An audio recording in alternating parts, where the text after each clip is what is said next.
Welcome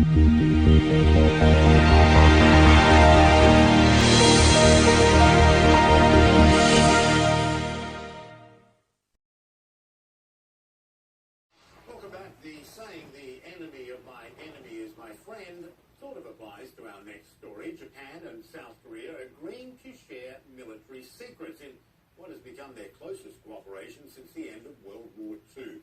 Now, the move aimed at countering threats from North Korea, but as Paula Hancocks explains, the deal has its detractors.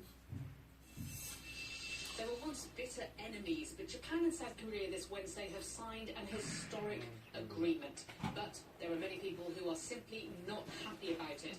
It is a military intelligence sharing pact, which effectively means that Japan and South Korea can share information or data, satellite images that have a military usage. The reason for this deal, they say, is to try and counter the North Korean threat.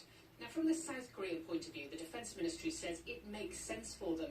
For the very simple fact, Japan spends more on its national defence, so it has more capability, it has more information which Seoul could use.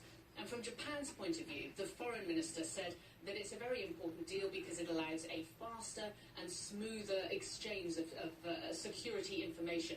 But there are many who are not happy with this deal. We saw protests as the deal was being signed on the streets outside the Defence Ministry here in Seoul.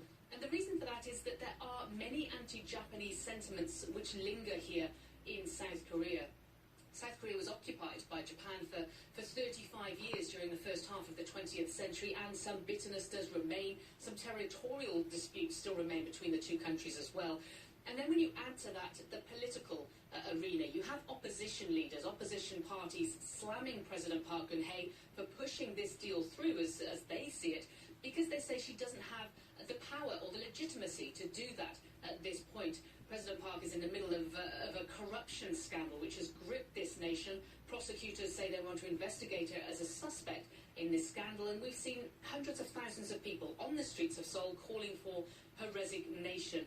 President Park has apologised twice. So at this point, there are many people who are against the deal. But take out the emotions. Experts say it makes sense. When you're trying to counter North Korea's nuclear and missile capabilities, it's best to have all the available information.